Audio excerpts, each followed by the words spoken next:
Hey, welcome to my Bujo setup for 2022. Now this is my very first Bujo video. I think I've done it. I think I have finally created a Bujo journal that's worth showing off. The rest, they've all just been beta versions, but this guy I think is the real deal. I think I finally figured this thing out. Now obviously I've left out a bunch of personal information like contacts or my friends' birthdays or when and where I'll be, stuff like that. I'll just fill out myself later. And that brings us to page number 1, 2022, let's go. What I have here is just a simple at a glance, nothing too fancy, just a working title page for the most part. I don't do a future log just because personally I find that I don't really use it and it ends up looking really junky or only half filled out.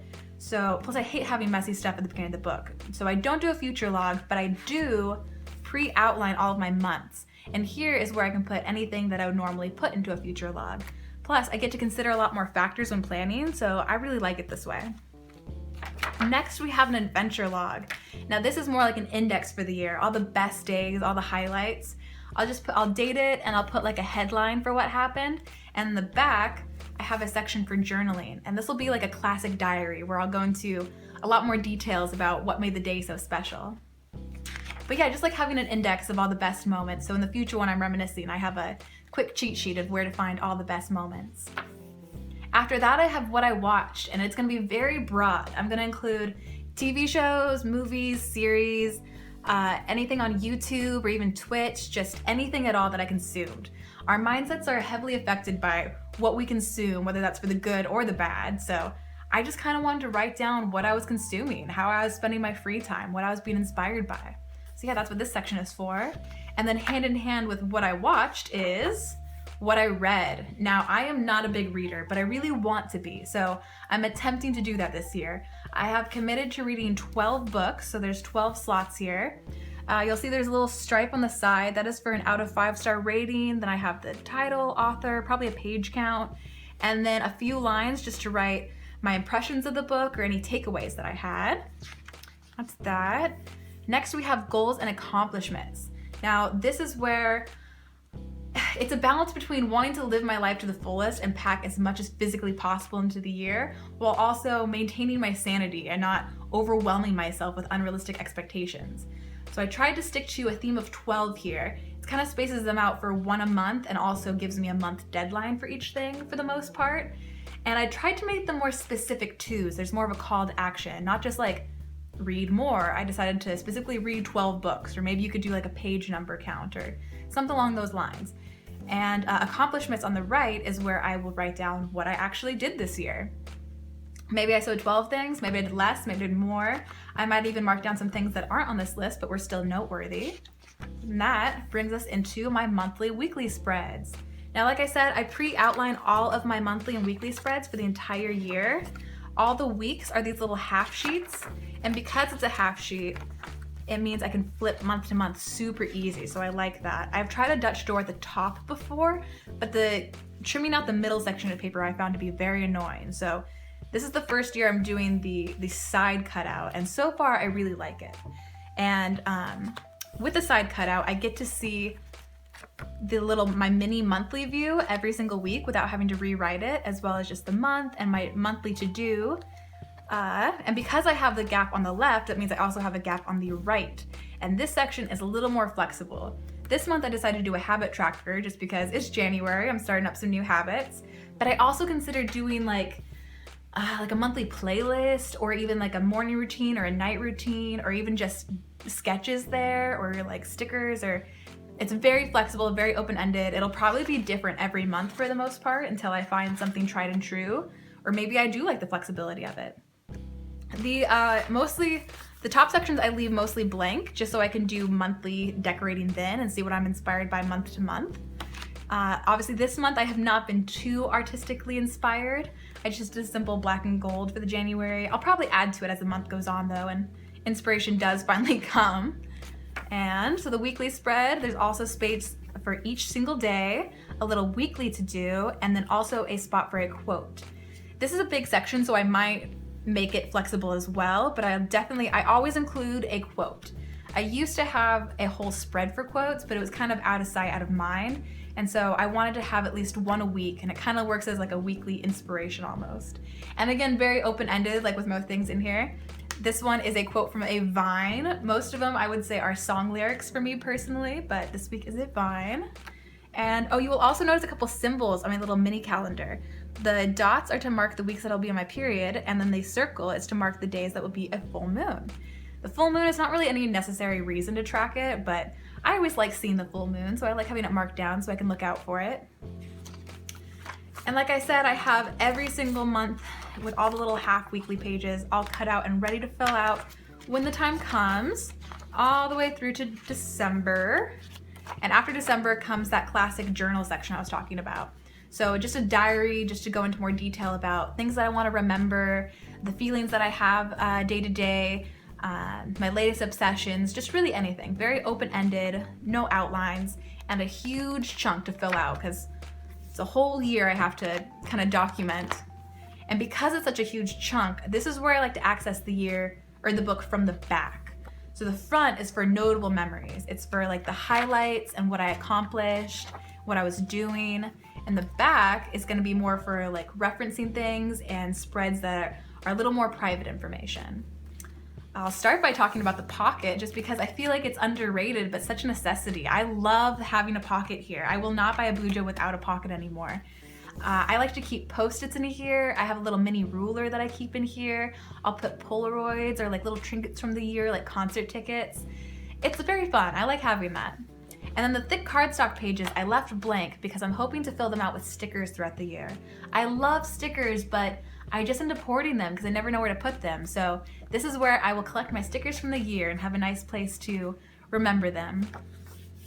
My first spread from the back is just a classic reference sheet, tried and true, my grid page. I have a 26 by 39 cell page here. And yeah, not really much to say about this. This is how I do mine. I feel like it's one that everybody should have. Next, we have a spread for meal lists. Now, meal planning is really exhausting for me, and I feel like it's so easy to just completely forget about recipes that I love. So here's where I will have a just quick cheat sheet. I had one last year and I used it every single week. I loved it so much. I have a spot for dinners, lunches, and snacks. And one thing that is new is this little stripe on the side. I'm hoping to do a tally mark every time I make that meal so I can know which ones are my true top favorites and which ones I make the most.